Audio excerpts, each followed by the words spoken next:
Good morning. We are going to get down to business. We have a lot to do today. So y'all ready? We're still in 8.1 sequences. Hopefully we'll finish it up and get at least started into series. Cautiously optimistic that we'll do that. But let's get right down to business. So we spent a lot of time last class talking about a sequence and how you can, if you're given the sequence, you can try and come up with a formula. Some of the notation and language we use when we're doing sequences. And we kind of ended with this right here, which is trying to determine whether or not a sequence converges or diverges. And to do that, what we're going to need to do is apply a limit to the sequence. So we just need to take the limit as n goes to infinity of the sequence and see if it heads to some number or not. And if it does, we say it converges. If it does not, we say it diverges. And we just really didn't get an opportunity to do a lot of examples of that. So that's what we're going to pick up with right now. I'm doing some examples. So let me just open up my book here real quick. And we'll practice a few of these things. So in my notes here, let's see. Yeah.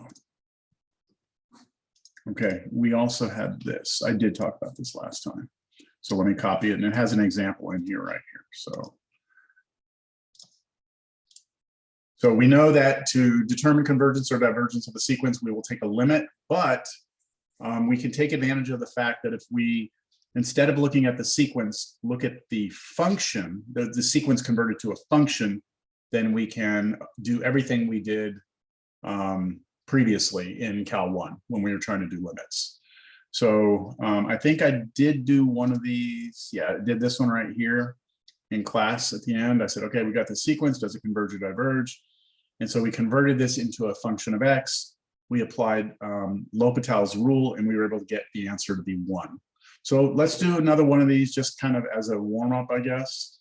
This one's too easy. So how about we do, this. We do a sub n is equal to 3 to the n over, let's say,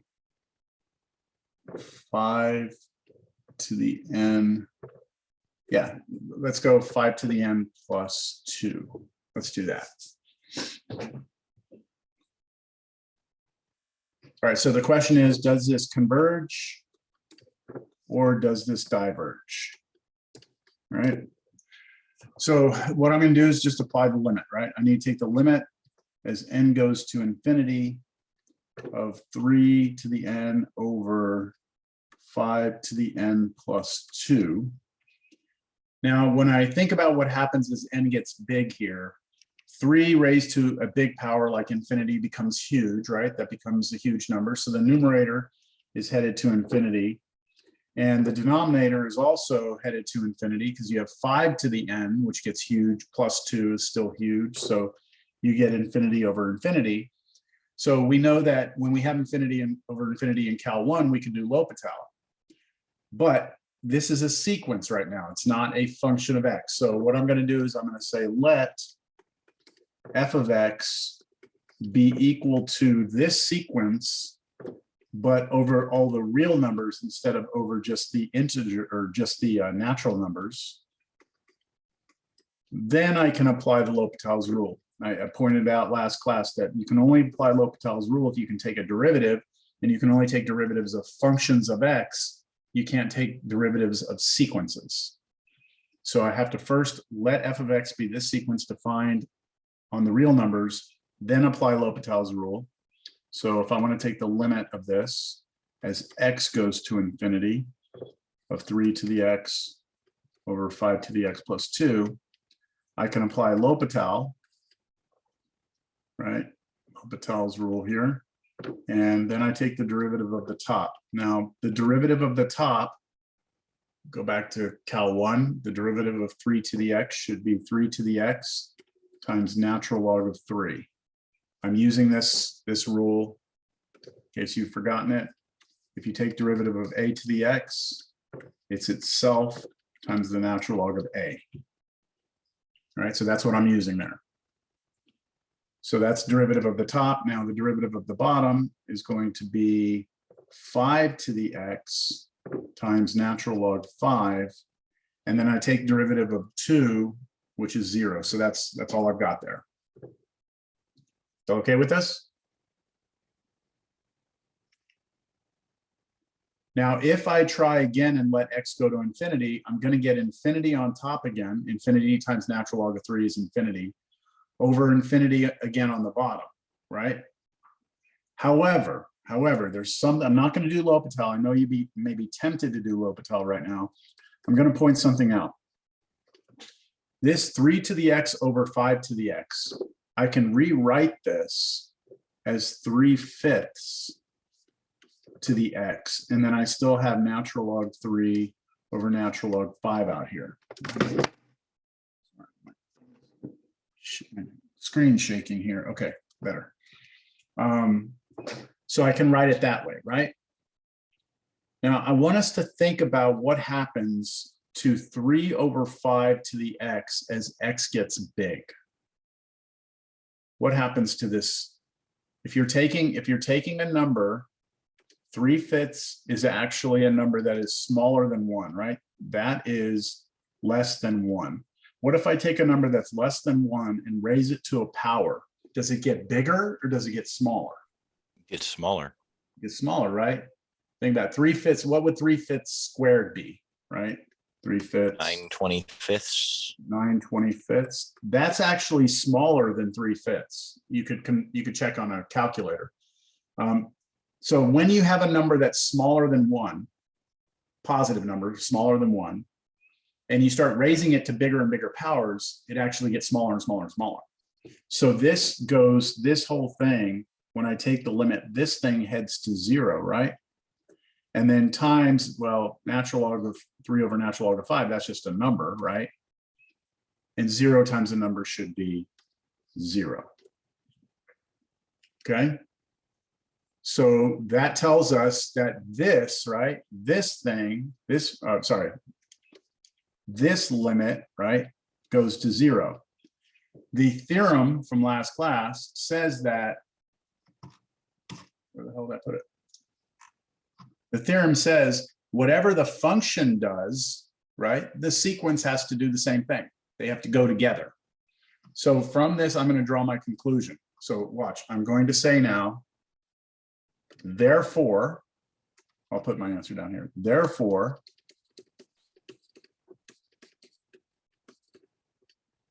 the limit as n goes to infinity of 3 to the n over 5 to the n plus 2 goes to 0, or is 0.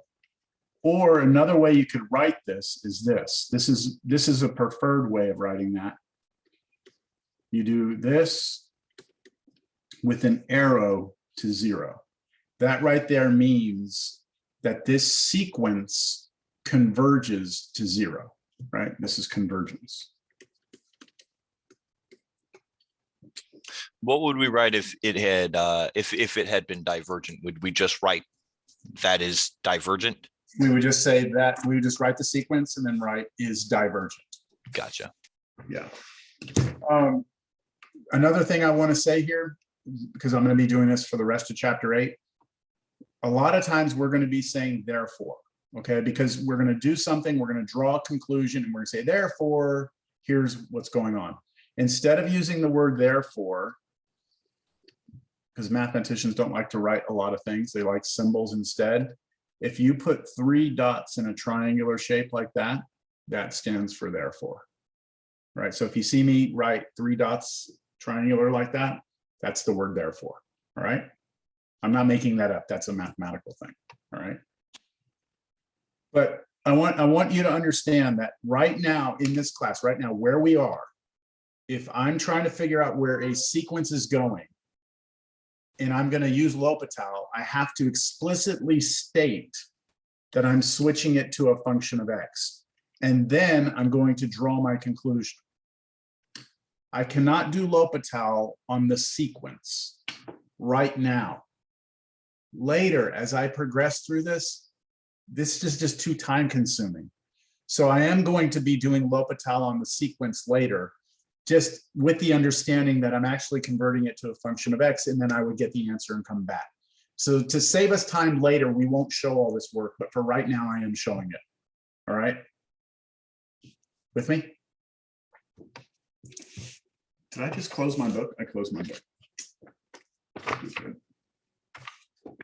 Let's look at another one here.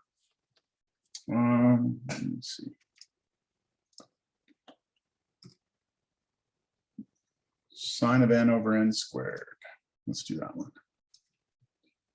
So I'm going to put here C or D, converge or diverge. A sub n equals sine n over n squared.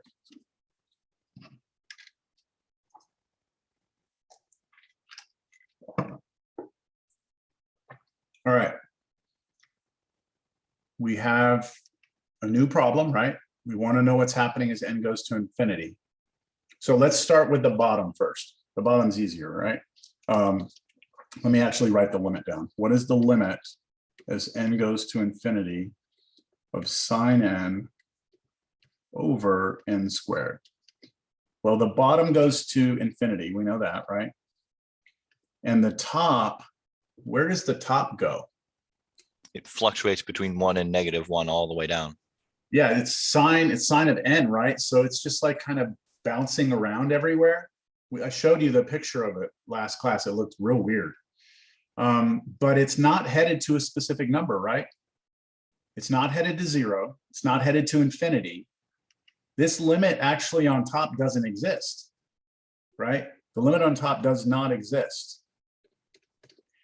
And that's an issue, because even if I convert this to a function of x, right? Even if I say, hey, let f of x be equal to sine x over x squared, I still don't have infinity over infinity or 0 over 0 to use L'Hopital's rule, right? You have to have 0, 0 or infinity over infinity to use L'Hopital. I don't have that. So this in L'Hopital won't work, okay? Because I don't have the 0, 0 infinity over infinity. So how do we do this, right? How do we do this? Well, we have to go back again to something in Cal 1 where we could figure this out without L'Hopital, all right? Without L'Hopital, by analyzing this limit a little bit more carefully. Sine x over x squared. Here, if I rethink this, I know the bottom is going to infinity. The top, I know the limit doesn't exist, but I know that the top is bounded. Okay, now I know in my Cal 1 class, I talk about this. In other Cal 1 classes, it may not be emphasized in the same way I emphasize it. I don't know, it depends on your background.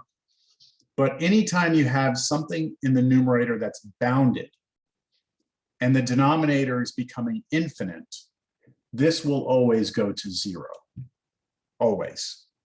Because it's like the numerator can never get past, well, in this case, sine of x can never get bigger than 1, right?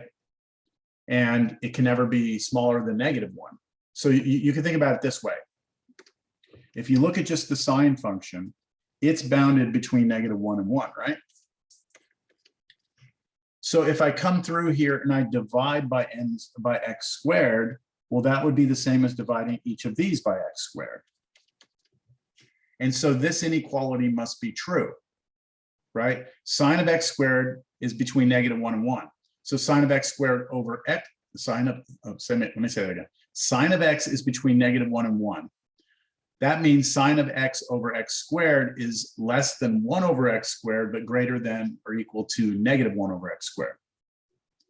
And if I now take the limit as x goes to infinity of this left side, that's this one, and I take the limit as x goes to infinity of this one, both of those go where? 0, right? Yeah, 'Cause you get, 0. like 1 over infinity or negative 1 over infinity and 1 over infinity. Those both go to 0. So that means that this one in the middle, whatever this limit is x goes to infinity of sine x over x squared. I don't know what it is, but it has to be stuck between 0 and 0, right? It's got to be between those two, which means that it must also be 0. The only number between 0 and 0 is 0, right? So this idea right here is known as the squeeze theorem.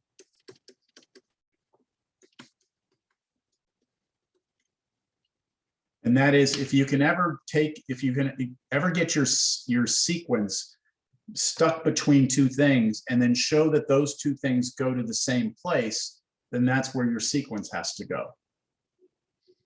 Now I'm going to state that now formally because it's actually in the book, the squeeze theorem. Where the hell is it?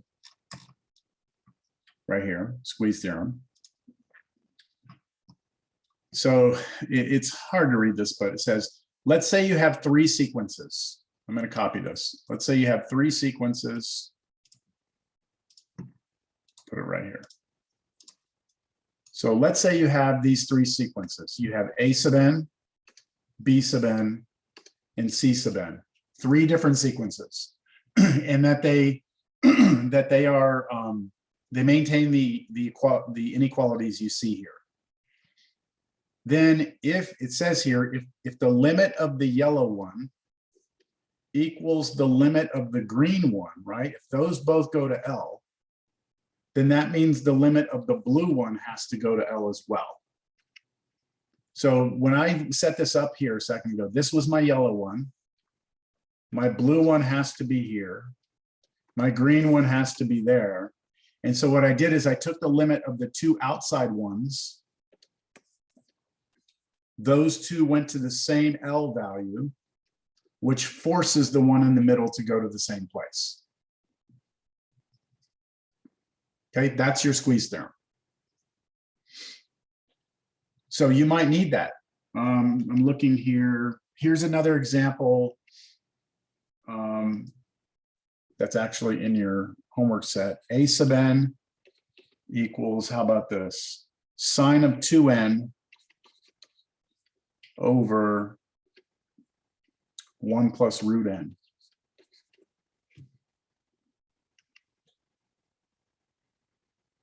So if I let n go to infinity, right, we get sine of 2n on top over 1 plus root n. When I try and do this, the bottom goes to infinity, but the top, again, this limit doesn't exist because sine of 2n is not headed to anything. So this is bounded on top because the sine function is bounded. And so we know that this is going to go to 0. That can be it. You can, if you show me that, I'm happy. All right.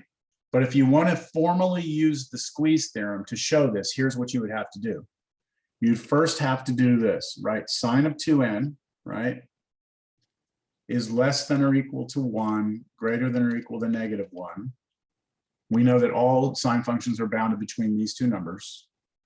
And then you come through and you divide through by the 1 over root n, 1 plus root n, and then here 1 plus root n. And then what you could do is show that that goes to 0 and that goes to 0 when you take the limit. And of course, that forces this one to 0. I prefer this, bounded over infinity. We got 0, we're done. I don't care how you do it.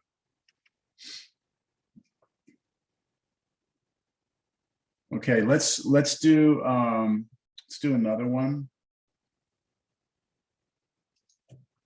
How about this? A sub n equals sine of 2 over n. Does this converge or diverge?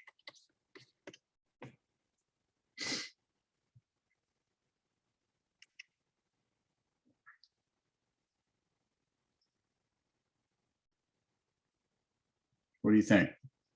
Let n go to infinity and think about what happens. Where does 2 over n go?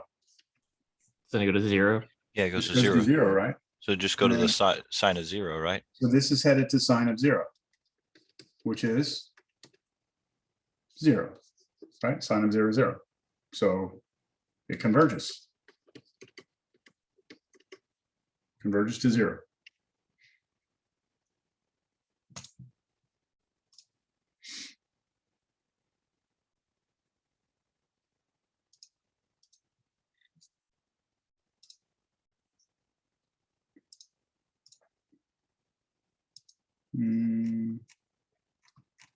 Yeah. All right, we have another theorem.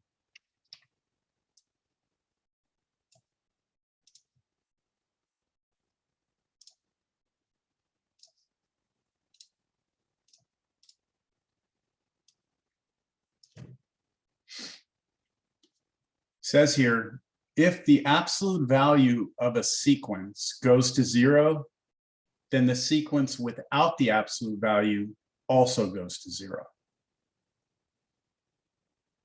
So if the absolute value of the sequence goes 0, then the sequence itself goes 0. Careful, must go to 0. Isn't So let that me- isn't that kind of redundant since aren't sequences bounded into the positive numbers? Your input is, but not your output, Gotcha. right? Your input has to be positive integers, but your output can be negative numbers. Okay. So look at this one right here. A sub n equals, how about this? -1 to the n times 1 over n.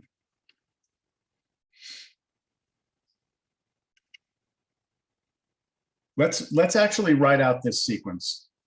Write out, what are the terms of this sequence? If I were to ask you for not the terms, what are the elements of this sequence? So start out by plugging in 1 for n, and what would you get? -1.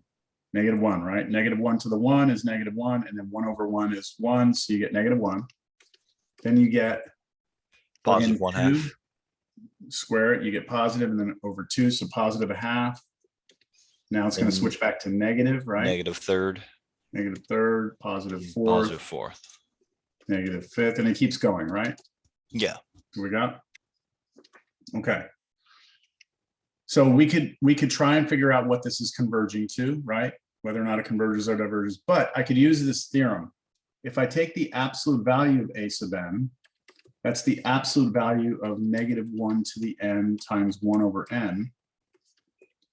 And when I take the absolute value, I no longer need, I can get rid of the -1 to the n completely, because -1 to the n is either going to be a 1 or a -1. But when I take the absolute value, it's not going to matter, right? Because it's going to just change everything positive. So doesn't this just become 1 over n? Right? When I take the absolute value, this thing, right? This thing basically goes away when you take the absolute value. So you just get the 1 over n. And do we all agree that that goes to 0? Right? That goes to 0. So that arrow, remember, this arrow is me basically saying, look, I'm doing the limit kind of in my head. The limit as n goes to infinity of this is 0. Therefore, I know that -1 to the n over 1 over n must also go to 0. If the absolute value of the sequence goes to 0, then the original sequence must go to 0 as well.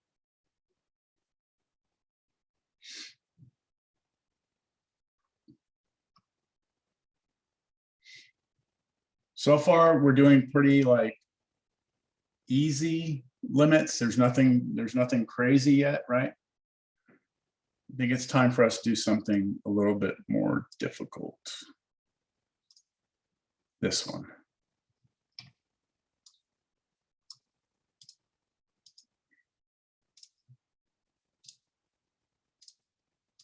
All right. Limit n goes to infinity of n factorial over n to the n. N factorial over n to the n. All right. So do you agree that this is basically becoming infinite on the top and bottom? Right? If I put in bigger and bigger numbers here for the factorial, then it gets bigger. And then of course, n to the n, that's like infinity to the infinity. This is basically giving me an infinity over infinity, right? But I can't use L'Hopital. Why? Factorial? Factorial. It's factorial, right? And factorial is only defined for the positive integers, or sorry, the integers, non-negative integers, 0, 1, 2, 3. So even if I tried to define this as a function of x, I'd run into a problem here, because what the hell does x factorial mean? Because we're not allowed to plug in fractions. We're not using the gamma function, right? We're not allowed to use that. So, and then also, even if you could, what's the derivative? Because you're going to do L'Hopital's rule. What's the derivative of a factorial, right? So this is an issue, right? This is an issue. So how do we do this? Well, I'm going to use the squeeze theorem, right? So let me show you how I'm going to do this with the squeeze theorem. First thing I'm going to do is I'm going to write down what the sequence is, right? N factorial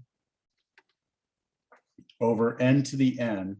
Tell me whether or not you agree that this is this. Okay, I'm going to write it below. This is n times n minus 1 times n minus 2 all the way down until you get to 1, right?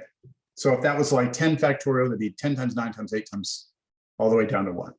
That's what n factorial is on top. And then on the bottom, n to the n means n times n times n times n times n times, right? So I'd have n times n times n times dot, dot, dot. And then the very last one would be an n. And I would have n of these, right? N factors. I'm going to kind of illustrate this on the side. If we would have had 10 factorial over 10 to the 10, this would have been 10 times 9 times 8 times 7 times 6 times 5 times 4 times 3 times 2 times 1 over 10 times 10 times 10 times 10 times 10 times 10 times 10 times 10 times, I should have done 4 times 10, right? Do you see that these all line up? Like there's a 10 underneath each number. Do y'all see that? There's 10 tens on the bottom, and then there's 10 digits or 10 numbers on the top, right? Yeah, we're good. You sure? All right, do y'all agree with this? This is greater than or equal to 0. I mean, the n's that we plug in here are all going to be positive numbers, right? We're going to start with n being 1. So no matter what I do here, I'm going to get a positive over a positive, right? So this has to be greater than or equal to 0. Yes? Okay. So I'm trying to create my squeeze right now, right? The squeeze theorem says I need to come in and kind of find something on the left that it's bigger than, and then on the right that it's smaller than. So check this out. See if you like this. This is smaller than 1 over n. Why? Why is that smaller than 1 over n?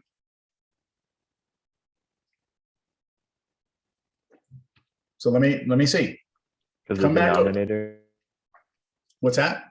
the denominator is huge compared to the numerator. I mean, it is compared to the numerator is, but why did I put 1 over n here? Like, how can I safely say that this is true?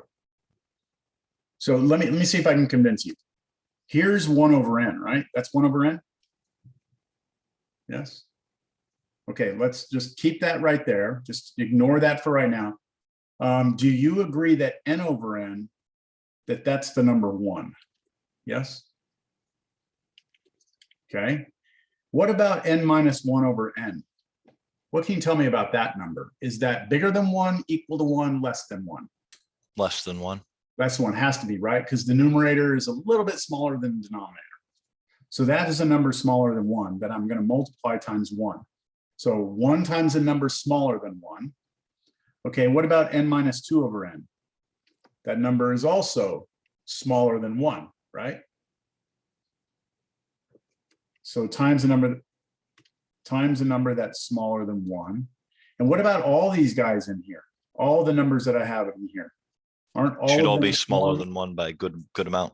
Yeah, you can see it over here. It's what I'm doing is I'm saying that first one was a 1. This last one is 1 over n.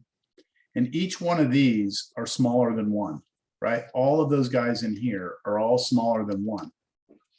So what happens if you take a bunch of numbers that are smaller than 1 and multiply them together? Will that be smaller than 1 or bigger than 1?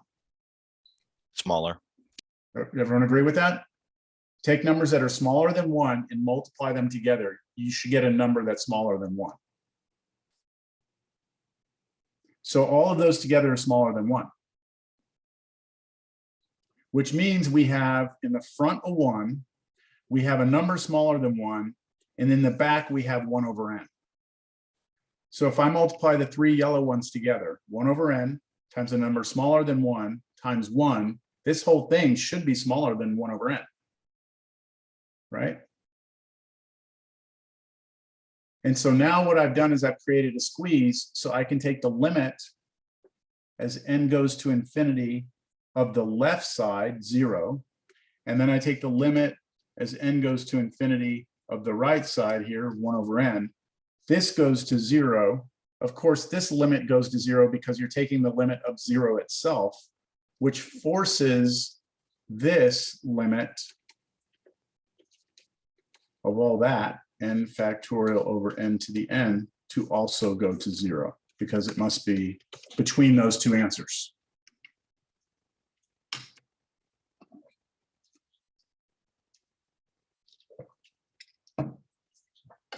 That's weird, no? A little weird to create that squeeze. It's interesting. It makes sense, but that was a weird one. Yeah, it's not something that you would maybe naturally just go start doing, right? But now you've seen it, okay? This may come up again, all right? This is one of those ones where there have been a handful where you sit there and you explain it, and I'm just sitting there going, how the hell did the first guy figure this shit out? Yeah, there's a lot of that. What was he doing? Yeah, yeah, there's a lot of suffering that goes into this stuff. All right, let's continue. A sequence you should know. I've already talked about this, but I'm going to explicitly make sure it's here in our notes. So if you ever have a sequence r to the n,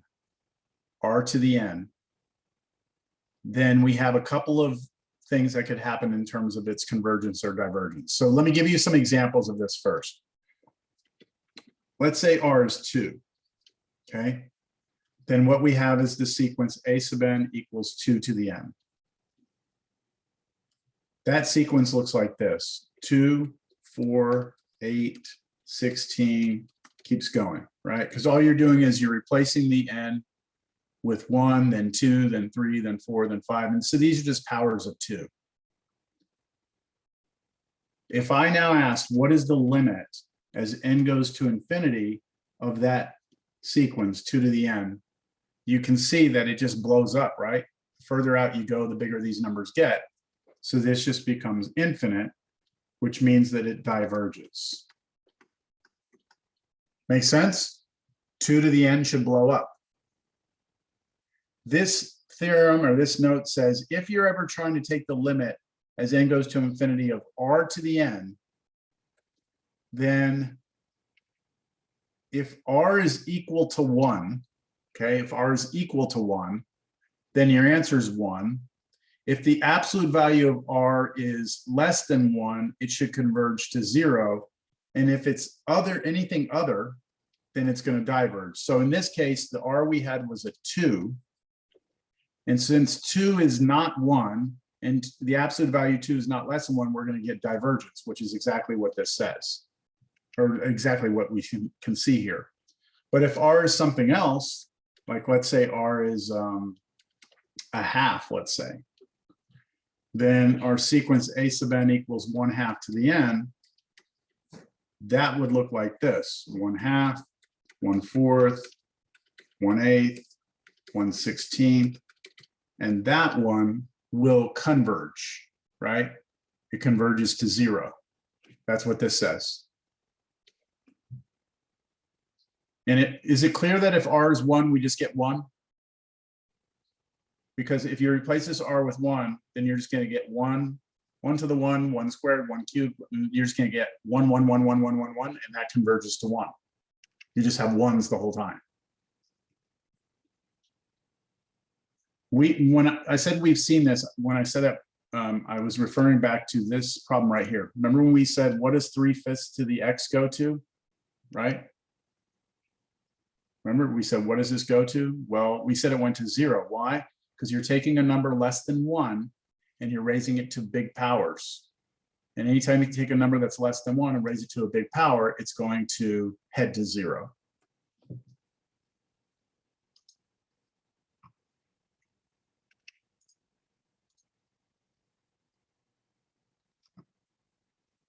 All right.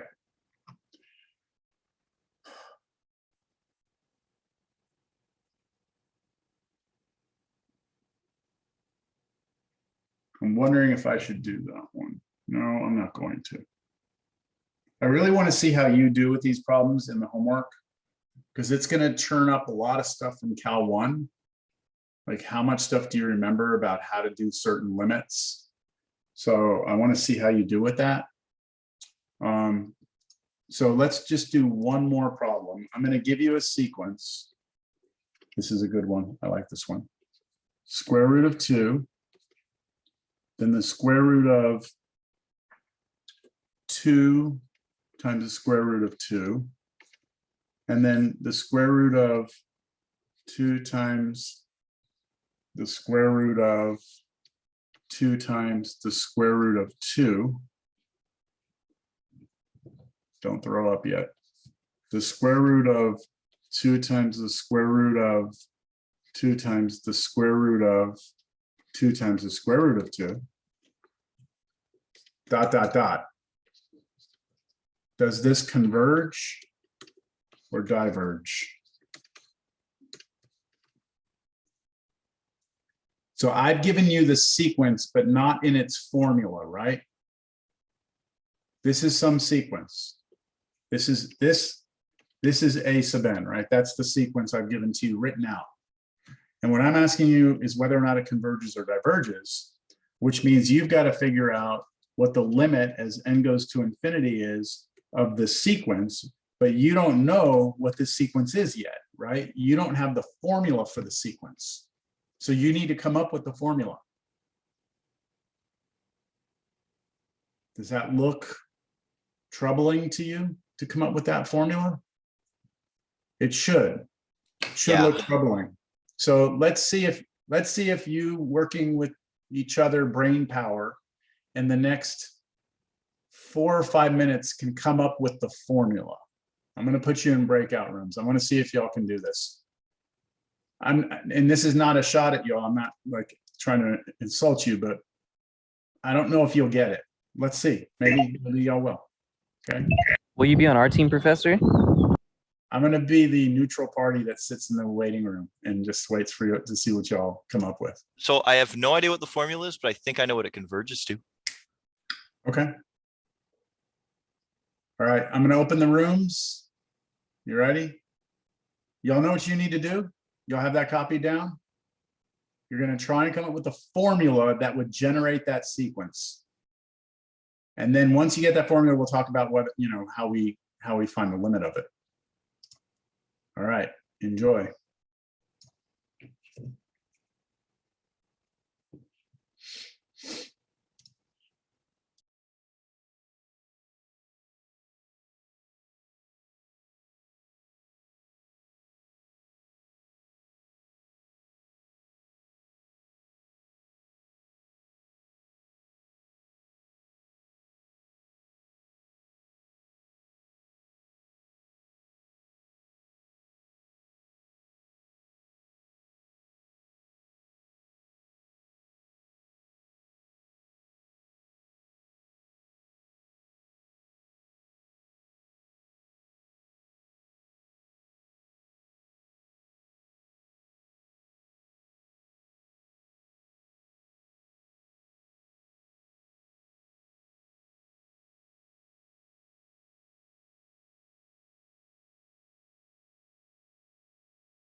wait for another 30 seconds for everyone to get back in here. I think we had a pretty strong start, but we just really couldn't keep like the square roots and like adding on top of square roots. We just got a deeper level. I'll be curious to see what you have. Let's let everyone get in here. Yeah, that's fair.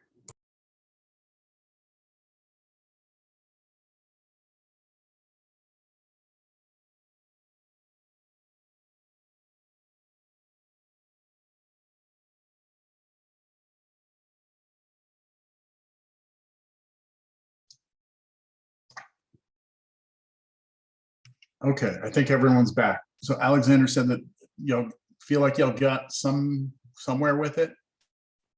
Yeah, not the answer, but we got somewhere along the right path, I think. Okay, you want to talk me through it, or Yeah, I mean, just what we got was what would increase the square root, which would be 2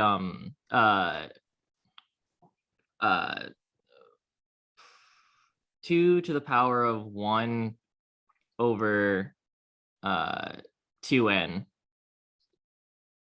2 to the power of 1 over 2n? Is that what it said? Yeah, and it would just be first like square root, then fourth root, then sixth root. And So, you can, okay, so this is your formula for a sub n. yeah, So if we plug in, let's create the sequence. So if we plug in 1, we get 2 to the half, right? yeah, And then if you plug in 2, you get 2 to the 4th. And then plug in 3, you get 2 to the 6th, and so on and so forth, right?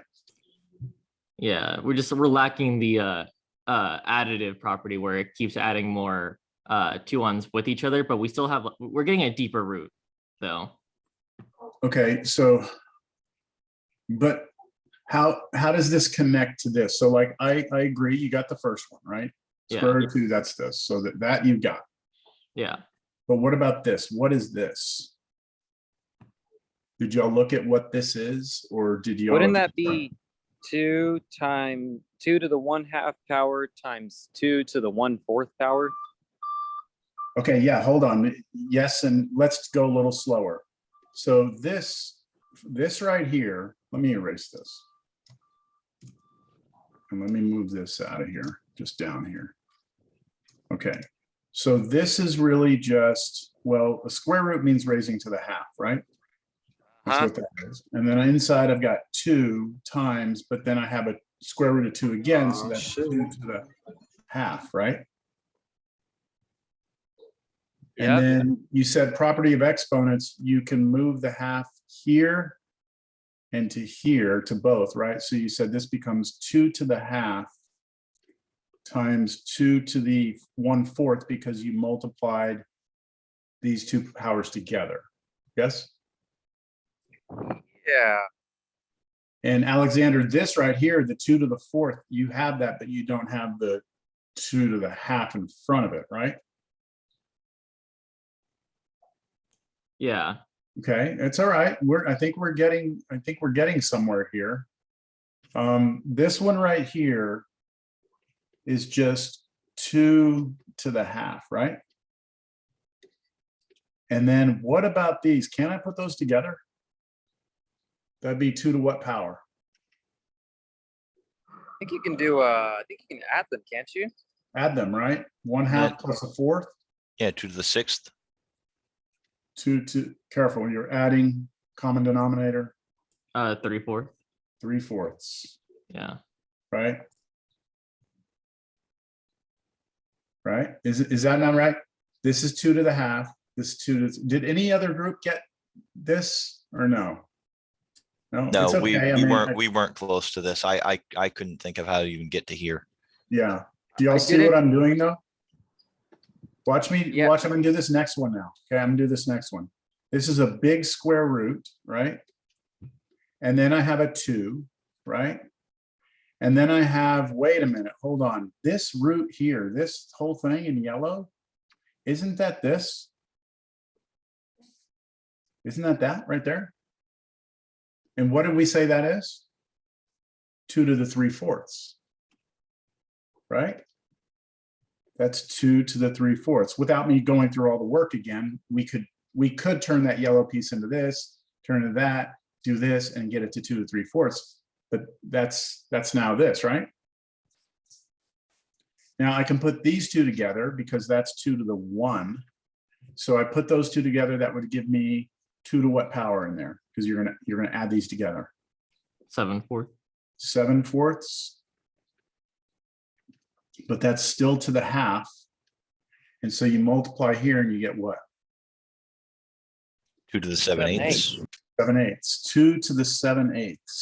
Okay. We're making some progress. 2 to the 7/8. All right, let's do it again for this one now. Okay. We've got a big square root, right? Then we have this 2 right here. But then, hey, look, all of this is all of this, which we said is 2 to the 7/8, right? So that's 2 to the 7/8. When we put these two together, because there's a 1 here, we get 2 to what power? 15 over 16. 15 over 8, right? First, 15 over 8, then to the half, right? And then when you do that, that's where you get your 2 to the 15 over 16.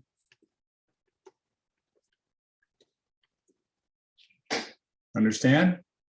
Yeah, I think I know where it's at now. Yeah. Okay. So let's see. Can we predict what the next one's going to be without seeing it? So let's try and find a pattern. Let's look at go ahead. They all have a 2. Would it be Okay, that 31 we 30 know. seconds? I'm saying, say Would it be again? 31 30 seconds? 31 over 32. Let's see if it is. So what's the pattern here? What's the pattern? It's 2 to the power of 2 to n, like 2. So 2 to the power of 2 to the power of n, that minus 1, all divided by 2 to the power of n. Okay, good. Let's go a little slower. So each one of these, that's good, perfect. Notice the denominators are all powers of 2, Yes. right?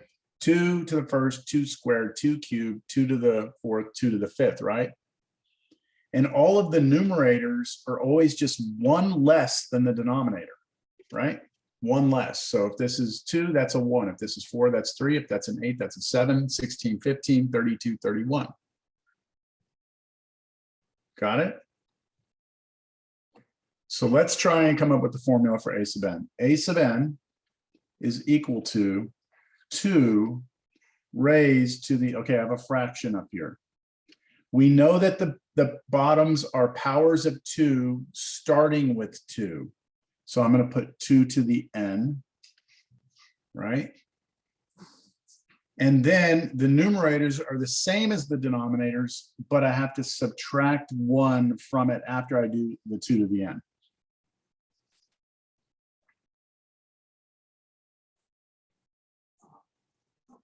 That's my formula for A sub n.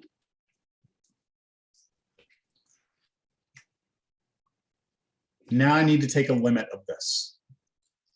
What's funny is like,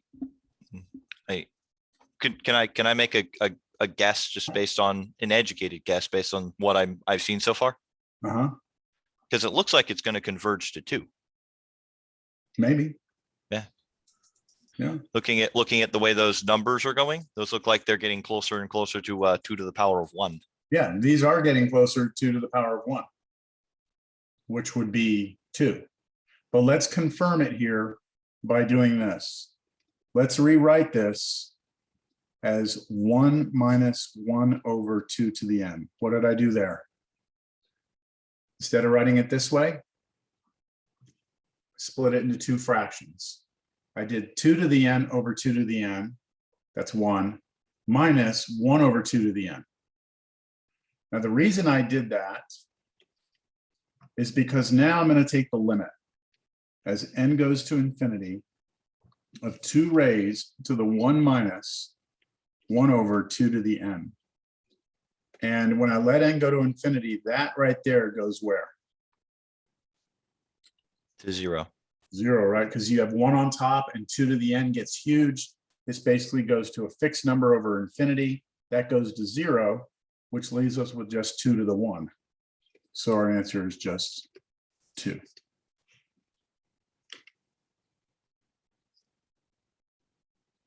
Interesting, huh? I'm curious. I don't know. I mean, I don't know. This is a question I'm just thinking right now. Like, what if we did this? What if we did square root of 3, square root of 3 times 3, square root of 3 times the square root of 3 times the square root of 3? What do you think is going to happen here? Do you think it's going to be the same thing? The only thing that changes is the 2 becomes a 3 and the exponent stays the same. Yeah, so all the powers should stay the same on these, right? Instead of having like 3 to the half here, right? Instead of 2 to the half, we're gonna have 3 to the half. Instead of 2 to the 3/4, we're gonna have 3 to the 3/4, right? So that doesn't change anything, does it? So It should come out to this, coming out to a 3. that should converge to 3, shouldn't it? Now, I'm not showing that, but that seems reasonable. But what about this? What about the cube root of 3? The cube root of 3 times the cube root of 3. That would be different, wouldn't it? Because you're not doing Have to work square it roots out. anymore. You're doing cube roots. And so these numbers won't be the same. These won't be halves. These will be 1/3. And so it's going to change things, right? I'm not going to do it. I'm not sure what that goes to, but that would be an interesting exercise, right? To kind of try and see what that does.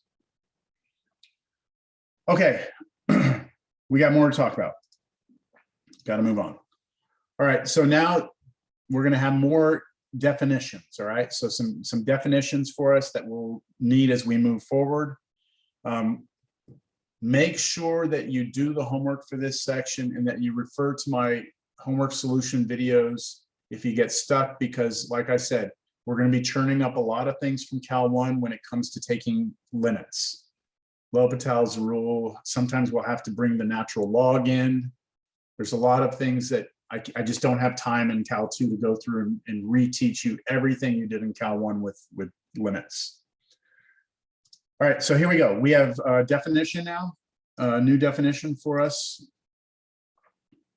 When it comes to a sequence is said to be increasing if a sub n is less than a sub n plus 1. All that means is that as you move to the right along the sequence, the numbers get bigger. So this is an example of what an increasing sequence will look like. A bunch of dots that get bigger, that get higher and higher and higher. That's an increasing sequence. And then a decreasing sequence, the inequality would go the other way. The nth term of the sequence is bigger than the next one. So I like to think about it this way. If you have a sequence, right, you have your first term, your second term, and at some point you've got your nth term, and the one right after that is n plus 1. And then it keeps going. So to be increasing means that this one is smaller than that one, right? If this one's smaller than that one, then you're increasing. And if it's the other way around and the a sub n is bigger than this one, then you've got to be decreasing because they're getting smaller as you go.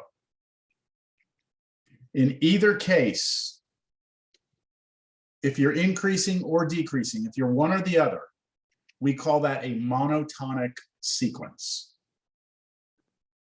Monotonic means that you're either increasing or you're decreasing. Does that make sense, that definition? Yeah. It's either going up or going down. In either case, it's called monotonic. All right, next definition. You know what? We'll do this example before we get to the bounded.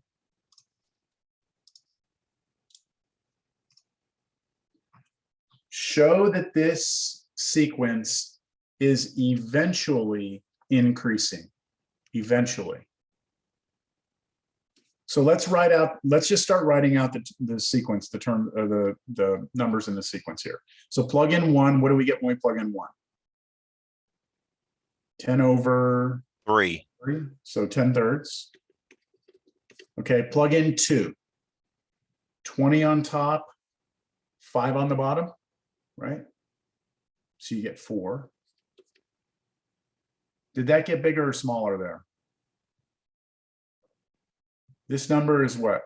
3.33, like that, right?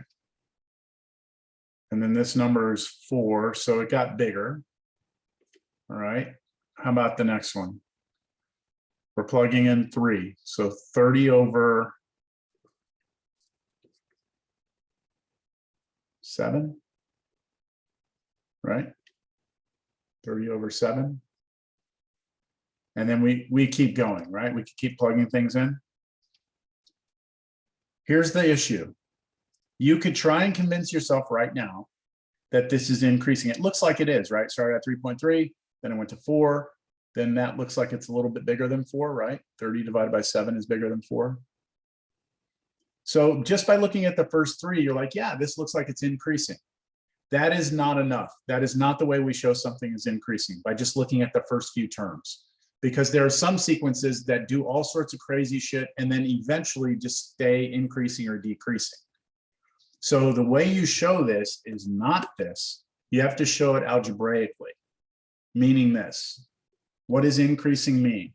It means a sub n is less than a sub n plus 1, right? That's what it means for a sequence to increase.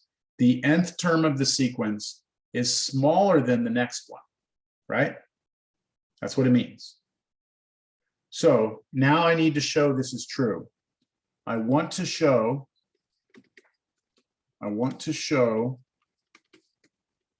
that a sub n is less than a sub n plus 1. From here on out, I will not write want to show. I will put WTS, want to show a sub n less than a sub n plus 1. All right, so I need to show that this is true. All right, if I can show you that this is true, then I will have shown you it's an increasing sequence. So I'm going to start by writing this out. What's a sub n? Well, that was given to me, right? That's 10n over 2n plus 1. I need to show you that that's less than what I get when I plug in not n, but n plus 1. So look at this as a function and replace the n's with n plus 1s.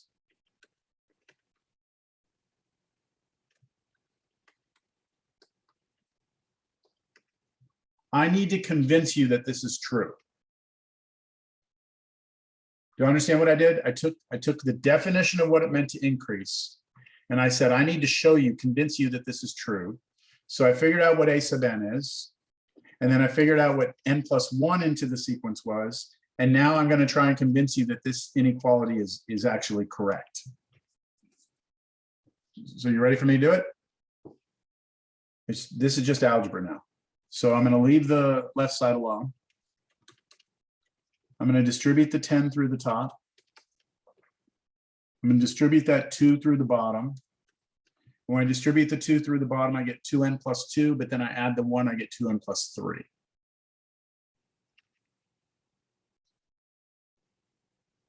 Questions? I'm not done. Now all I'm going to do is like cross multiply. I'm going to clear the fractions out. So I'm going to multiply this side by 2n plus 3. And then I multiply this side by 2n plus 3. That will kill this off. And then I do the same thing. I multiply this side by 2n plus 1. Multiply this side by 2n plus 1. That kills it off on the left. And I have it on the right now. Hey, I thought with inequalities, in algebra, with inequalities, I thought when you had inequalities, you had to be real careful, because sometimes if you multiply by a negative, doesn't it flip the inequality over? Why am I not worried about that? Because there's no negatives. Because n here has to be 1, 2, 3, 4, 5, right? And so if you think about what happens here, 2n plus 1 would have to be a positive number, and 2n plus 3 would also have to be positive. So when I'm multiplying both sides by that, I'm not ever concerned that there's a negative there. That's a subtle thing, but it's important. That's why I'm not thinking about it, because I know these are not negative numbers. Okay, let's figure out this left side. I'm gonna distribute the 10n through here. So I get 20n squared plus 30n. And then over here, I've got to do like a FOIL kind of. I've got to do this times this, this times this, this times this, this times that. So I'm going to get 20n squared. What is that? 10, 20, is that 30n there? I believe, because I do 10n times 1, that gives me 10n. And then I do 10 times 2n, which gives me 20n. Put those together, I get 30n. And then 10 times 1, that gives me 10.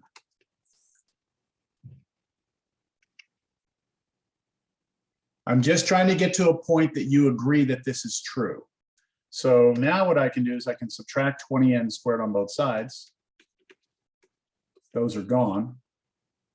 I can also subtract 30n on both sides. Gone, gone. What's left on the left-hand side is 0 and less than the right-hand side 10. Is that true? Is 0 less than 10? Yeah. Yeah, okay. Yes. Which means we have shown that this is an increasing sequence all the time. How do we know it's all the time? Because we got to a conclusion that is true all the time. 0 is in fact less than 10 always. Quick question. So Yes. in this case where you have a value of 0 on the left and 10 on the right, I know you mentioned the function eventually increases. Would it statically increase by 10 points? No, this 0 being less than 10 just verifies that this inequality is always true. Now I asked you to show that it was eventually true, but we found out that, you know what, it's always true, because this inequality holds regardless of n. It's independent of n. Let me try and illustrate what I mean. Let's say we're doing a completely different problem and we do all this inequality stuff, and at the very end I get this statement: n 3 is less than n. Let's say I get that at the end. Instead of 10 is greater than 0, what if I get this? Well, is n always bigger than 3? Not always. I see what you're saying. Not Not always, always, right? Only when n's equal to 4. N is 1, then 2, and then 3. And so the increasing would not start occurring until I got to an n of 4. But after n is past 4 and on, it should hold the inequality and it should be increasing. So That make there will a be lot of sense? functions. Yeah, there will be functions that increase always, and there will be functions that increase eventually. Once you do the algebra, you'll be able to do that. There will be sequences that increase always, and there are sequences that increase eventually once your n gets past a certain number. Okay, I mean, a sequence is a function, but I just want to make sure we're making the distinction between like a function of x versus a sequence. Because really, I mean, it's understood that this right here, n, we understand that n can only be 1, 2, 3, 4, 5, 6, 7, 8, 9, 10, right? Like we understood that coming into this. Okay, so to show that a sequence is increasing, you have to show certain inequality is true. If we were trying to show decreasing, it would be the same inequality, but this would be flipped over, right? New definition. What is a bounded sequence? A sequence is said to be bounded above if there exists some capital M such that the sequence is always smaller than or equal to that capital M. All that means is that when you plot your sequence, there's a ceiling that you never go past, a roof, okay? If your sequence has a roof that it never gets past, then it's bounded above. Look at this example. I've got a sequence that's going up, like that, and it looks like it's asymptotic. This capital M is the upper bound of this sequence. So we would say that this sequence is bounded above, because it's always underneath something. Similarly, bounded below means that there's some number below the sequence that the sequence never goes past. Does that seem like a reasonable definition? Bounded above is like a roof, bounded below is like a floor. As long as your sequence stays below a roof, it's bounded above. As long as it stays above some floor, then it's bounded below.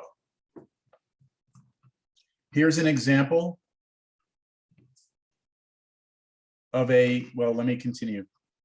If a sequence is bounded above and bounded below, it is called a bounded sequence. So if you have a combination of not only a ceiling, but you also have a floor for a sequence, then you say it is a bounded sequence.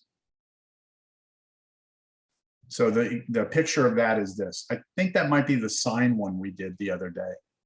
Yeah, I think it is. And that obviously is bounded, right? This is a bounded sequence because it both has an upper bound and a lower bound, has a floor and a ceiling. Now, keep in mind, your ceiling can be a different line. It just has to be any number it never gets past.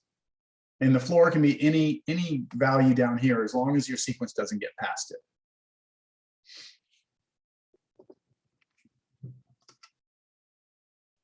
So what Okay. notation is that you're using, like that upside down A? Oh, sorry. Yes, I'm glad you asked. So this, let me explain what this means here. This right here is our sequence, right? We're saying it's always bigger than this. This is like the floor, right? And then it's always less than this. This is like the roof, okay? The roof of it, right? You're always between it. And this means for all, it's a capital A upside down, for all n greater than or equal to 1. For all n greater than or equal to 1, this is true. So therefore it is a bounded sequence. Thank you for asking. I forgot to point that out. Does math like use up all the Greek letters? So we have to Yeah, just like flip regular letters up. yeah, Any it doesn't, we don't use up here are going to get used up in physics. So yeah. So do y'all remember in Cal 1, you had the definition of the limit. So, you know, we have the limit, right? So limit, this is Cal 1, limit x approaches a of f of x. If we say that a function approaches L, that's the notation we use. And what this meant in Cal 1 was this. If we have a function and we let x get close to a, the function gets close to L. But there is a precise mathematical definition for this. I'll write it out for you. Okay, so this goes into your question about the symbols, right? So the precise definition of the limit is this. Let's see, I have to peel this off the memory. We say we will write that, okay, we will write this if for every epsilon greater than 0, there exists a delta greater than 0, such that if the absolute value of x minus a is less than delta, then the absolute value of f of x minus L is less than epsilon. That's the precise definition of the limit. All right, now I don't expect you to understand that. I'm just showing you, like, we use all this stuff for precise definitions. are epsilon and delta just normal variables, or is there something special about them? Epsilon and delta are arbitrary, so Okay, it's basically saying that. so it's an x and then another x, but there we want to keep them separate from the other x. Kind of. Let me do it this way. I think we're going to go off on a little tangent here. It's okay. Let's say that I'm trying to convince you that some function is approaching L, all right, as x gets close to a. Let me draw that in a picture. Here's L. Imagine this value right here, right? Let's say I have a function that does this.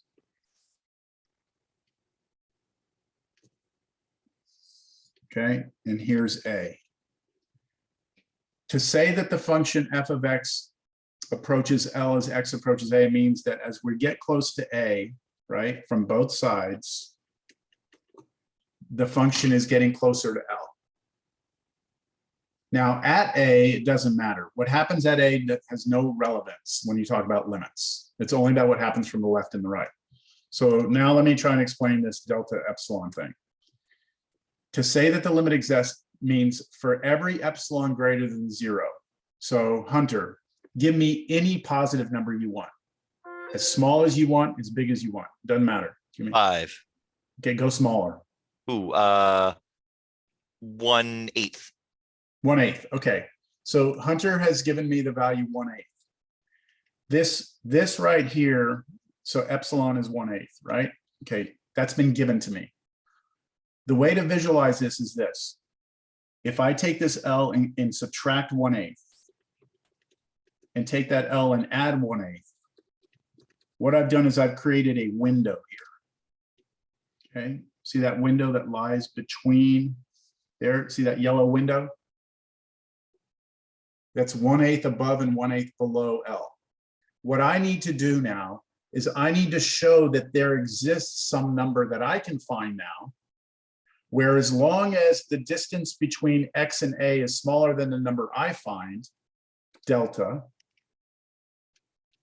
this is A plus delta, this is A minus delta, that I will land in Hunter's window. Okay. So I can, so let me just try to back this up. Hunter said, hey, look, it's like Hunter's trying to basically say, you know what, you're full of shit. This function's not going to L.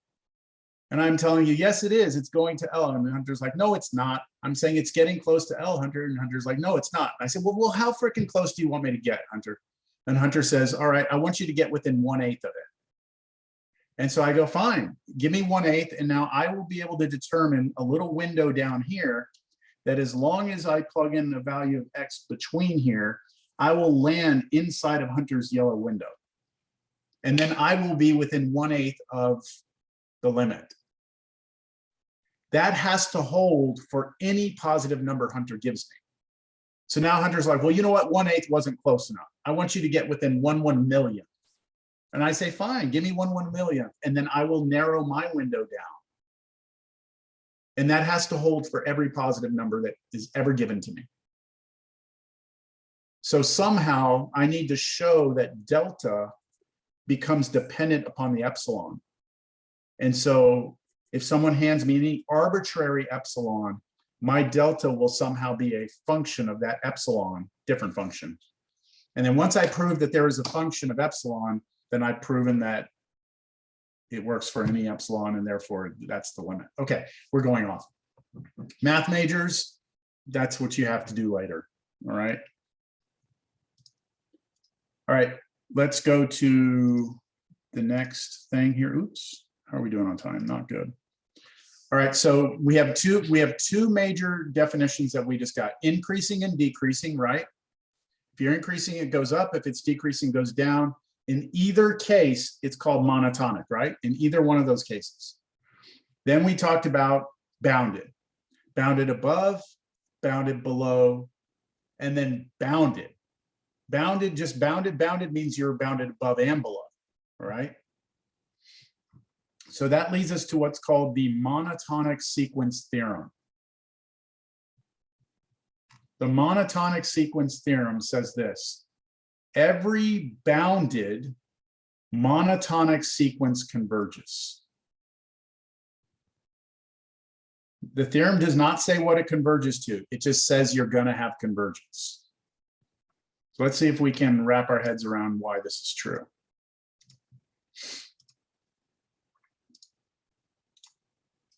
Every bounded monotonic sequence converges. All right, so let's look at the first condition. It's got to be bounded, right? So imagine that I have a sequence that must lie between some capital M and some little m, right? So I've got some scattering of dots in there, right? Can't go above M, can't go below M. So it's bounded. But I then throw the condition that it has to be monotonic. What does monotonic mean? It's either going up or it's going down, right? So if, let's say it's monotonic, let's say it's increasing, then that means when I draw these dots, right, I start going up, but I can't go past that roof, right? And I can't come back down. Why can't I come back down? Because it's monotonic, means it's increasing or decreasing. We'll do decreasing in a minute. Then the only thing I can do is like asymptotically approach something, right? And if I asymptotically approach something, then I have to be converging to something.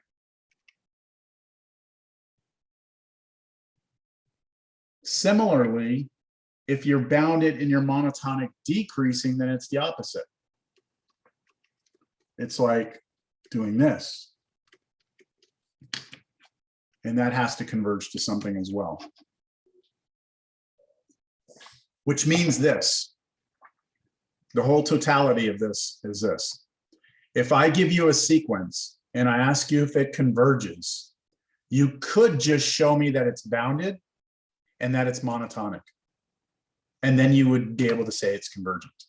You wouldn't be able to tell me what it converges to, but you'd be able to conclude that it's convergent. So maybe we should try one of those. Wait, hold on, these are all the problems out of the book.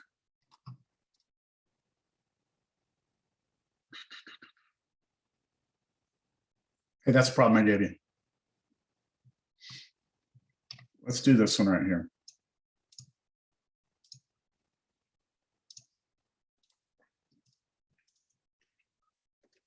Show this is bounded and monotonic. Therefore, show it converges. And I just want to point out that right now, if I wanted to show that this converges or diverges, I could do a limit right now. And I could very easily show that this converges.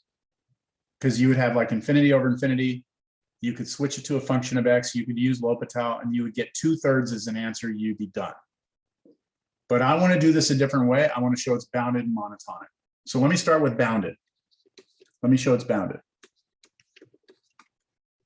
All right. All I have to do is show that that thing lives between two numbers. All right. So do we all agree with this? It's definitely, well, is it? Hold on. Is this true?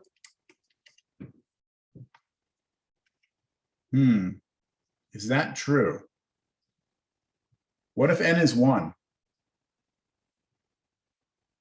If n is 1, don't you get -1 on top? Yeah. Over some number. So that's not true, is it? Mm-hmm. But how about if I do this? -2. Is this true? It's going to be a negative fraction. We could probably even do -1. Yeah, you could probably do -1. But I could ask myself if this is true, right? Let me see. Let me multiply both sides. I get negative, or let me clear the fraction. -6n minus 8 less than 2n minus 3. So all I did here was clear the fraction out. I'm asking myself, is this true? Right? Is this true? So what can I do here? I can move the n's to the right side, 8n. Greater than or equal to, what's the left side if I add 3 to both sides? -5. Is that true? Is 8n bigger than -5? As long as n starts at 1 and then goes to 2, then 3, then 4, right? So this is true, right? So what I have found here is a lower bound. Right? I found a lower bound. I know my sequence is always less than that. I'm sorry, always bigger than this number. So it's bounded below. And graphically, what we're saying is that if you look at -2, your sequence should never go below that line, right? It's always going to be above it. So it's bounded below. Now I need to show it's bounded above. So what can I use for bounded above? What do you think this thing is always smaller than? You kind of have to take a shot at this, just kind of guessing. What is this always smaller than?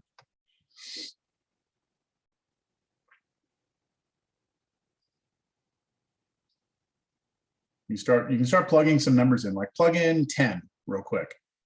2 times 10 is 20, take away 3 is 17 over. Well, wait a minute, isn't the numerator always going to be smaller than the denominator? Right? So it'll be less than 1. Should be less than 1. Let's check it though. Let's check it. Is this true? Multiply, clear the fractions again. So I'm checking, is this true? 2n minus 3, is that smaller than or equal to 3n plus 4? Let's move the n's to one side. So subtract 2n on both sides. Let's subtract 4 on both sides, -7. That's true. N is always bigger than -7.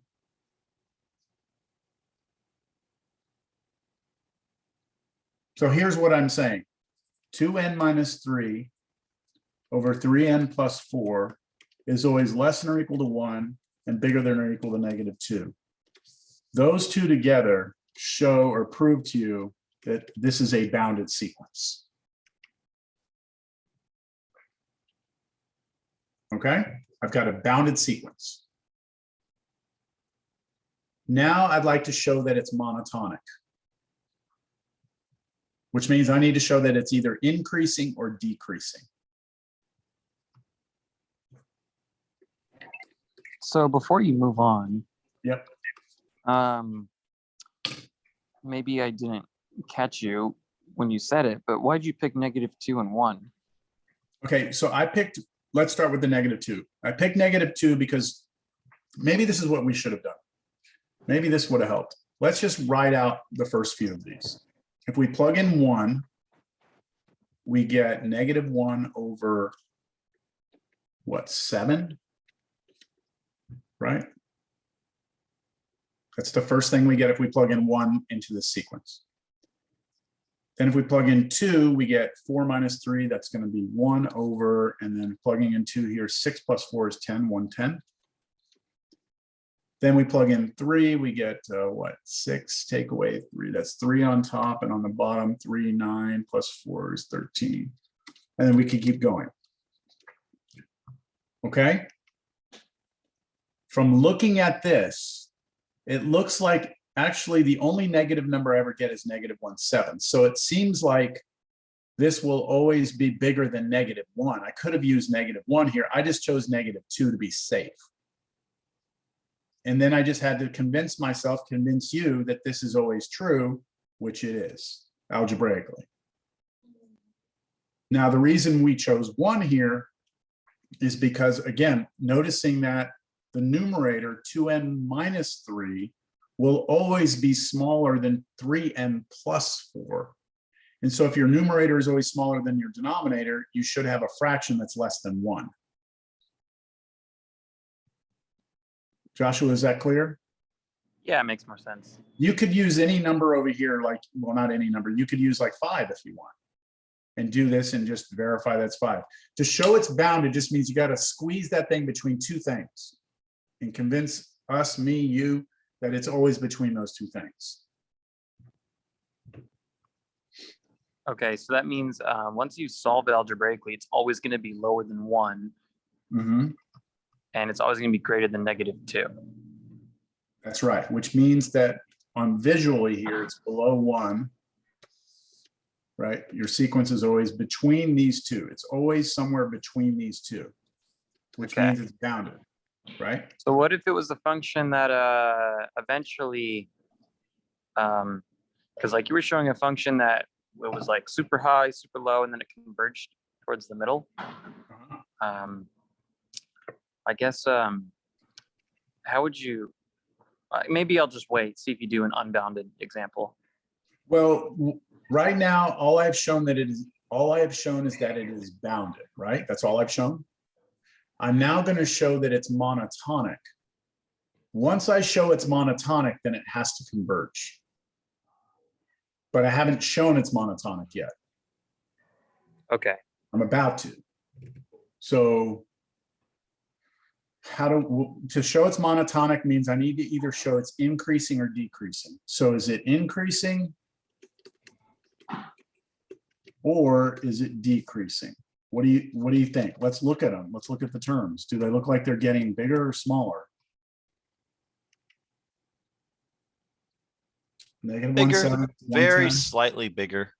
Slightly bigger. Let's go for increasing. Let's try it. I think this is increasing. All right.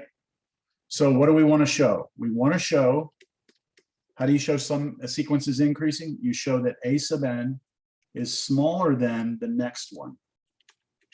Right? That's what you show. Well, I know what a sub n is. A sub n is 2n minus 3 over 3n plus 4.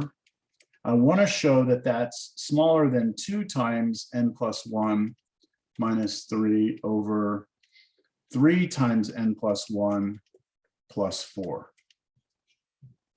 So this is a question. I don't know if it's true yet. I think it is. But if I can show that this is true, then I'll be satisfied that it's an increasing function, which means it's monotonic. And then we already showed it's bounded. So if it's monotonic and bounded, it must converge. So now we have to do the algebra here. 2n minus 3 over 3n plus 4. Okay, on this side, 2n. This is not the same problem from before, unfortunately. 3n plus 7. So all I did here was just distribute the 2 through, collected everything together, distribute the 3 through, collect everything together. Now I'm going to do that kind of like a cross multiply to clear the fractions.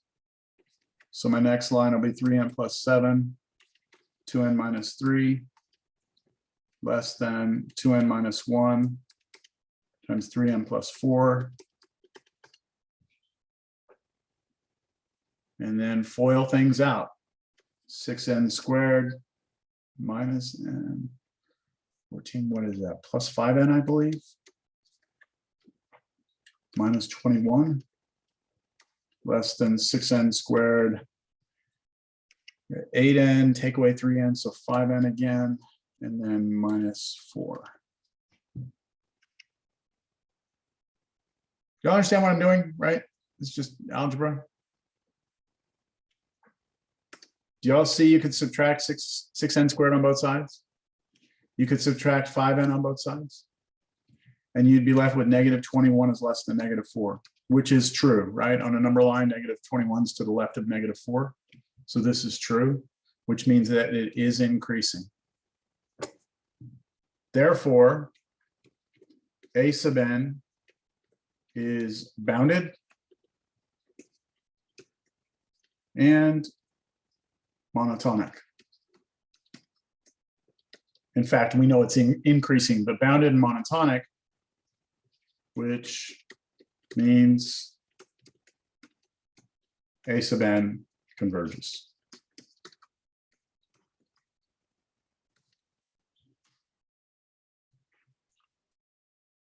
Why is it converge? Because we just said the theorem told us if you're bounded and monotonic, you have to converge. It does not say what it converges to. It does not say.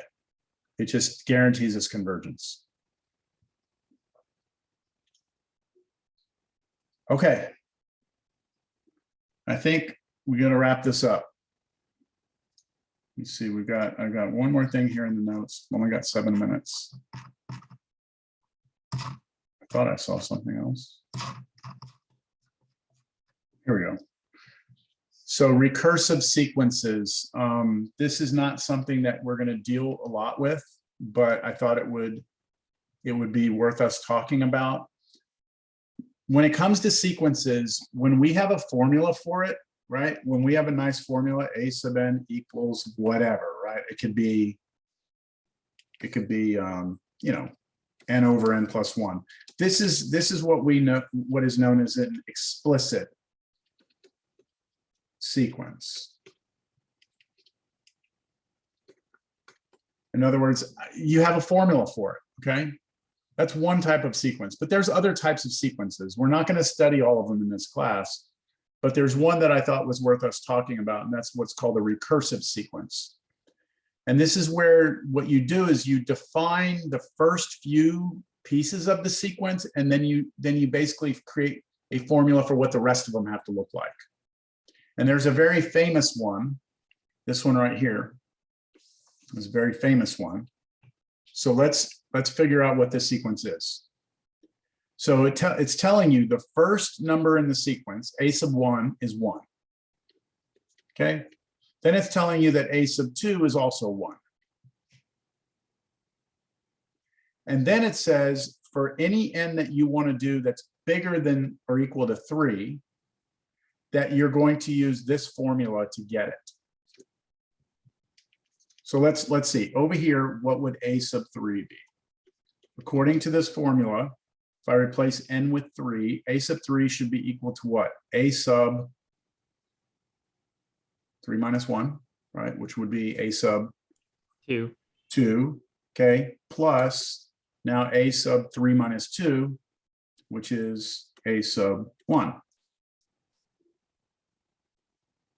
But we know what a sub 1 and a sub 2 are, don't we?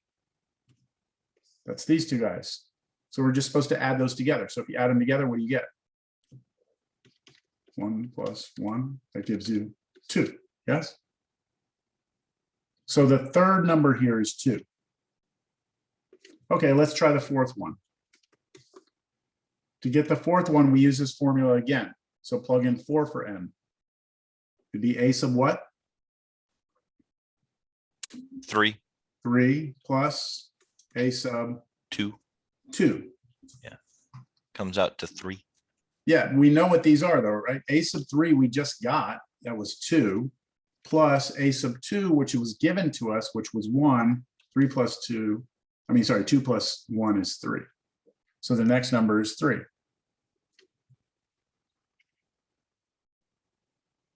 So we got the 3 by adding up the 2 and the 1, right? Basically, that what this formula is saying is to get the nth one, you're adding up the 2 before it. So what would this next one be? You 5, got the right? 3 and 5. the 2. You got 3 and 5. 2, you get 5, and then add the next, or 5 what's and the next 3, one? 8. 8, 8, yeah. 13, 21. 21, and so on and so forth. 34. Have y'all seen that one before? That sequence? It's a famous sequence. No. It's called the Fibonacci sequence. Oh, I've seen it before. You probably have heard of it, maybe, the Fibonacci I, sequence. I've seen the drawing, the big Yeah. spirally thing, and I know the name. I've never seen it written out like that. Yeah, that's the actual written out form of the Fibonacci sequence. It has a bunch of really like cool patterns to it and things like that, which I could get into. But really, the Fibonacci sequence, as great as it is, it's just one example of a recursive sequence. You can define a recursive sequence however you want to. So I just want to show you, I'm going to completely make up my own recursive sequence right now. Okay, I'm just going to make one up. So here's, I'm going to say this. I'm going to say let a sub 1 be 2. Let a sub 2 be -3. And let a sub 3 be 5. Okay, I gave you the first 3 terms of the sequence.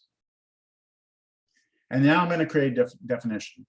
If n is greater than or equal to 4, I want a sub n to be equal to a sub 1 times a, I'm sorry, not a sub 1, a sub n minus 1 times a sub n minus 2 plus a sub n minus 3.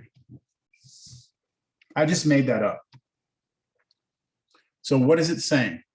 It's saying if you want to find the nth one, you're going to do the one in front of it times the one in front of that one and add the one in front of those. So if I wanted the fourth one, right, I'm plugging in 4 here for n. What I'm going to do is I'm going to take the third one, right, plug in 4 right there. I'm going to multiply it times the second one, and then I'm going to add the first one. Do y'all see how just replacing all the n's with 4s, that's what you would get? So writing out this sequence, I'm going to have 2, -3, 5, right? Those are the first 3 terms. So here we go. The next term will be take a sub 3 times times a sub 2. So multiply those two, you get Negative 15, 15, and then add this one, negative 13. negative 13. Okay, now do it again.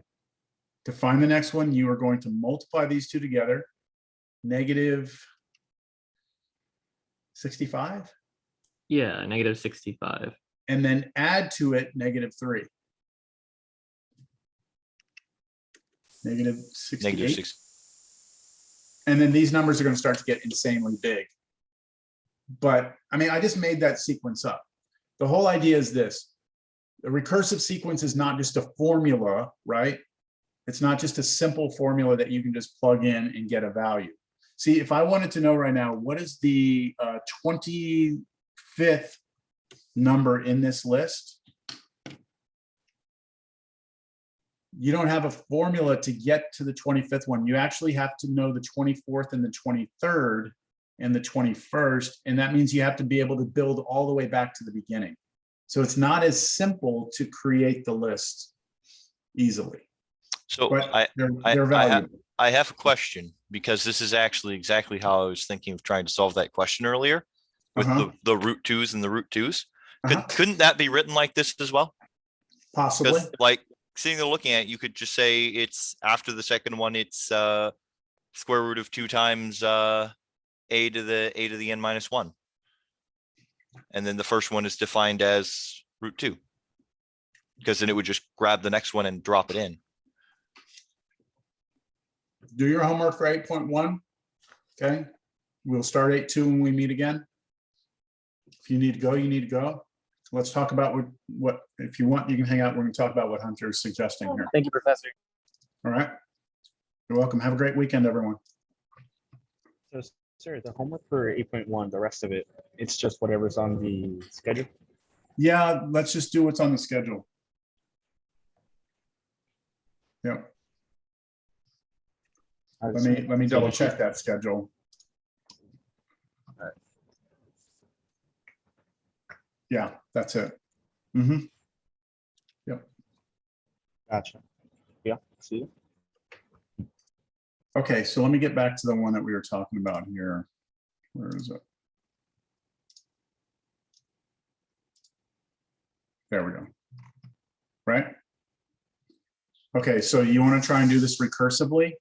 Yeah, because it like looking at it, that looks like you could do it recursively pretty easily.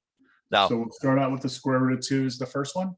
yeah, And then I think we might be able to just do it from there, right? yeah, it So- should just be anything after that, right? If n is greater than or equal to 2, right? Then it'll be a sub n equals what? Root 2 times a sub n minus 1. I agree. I think that'll work.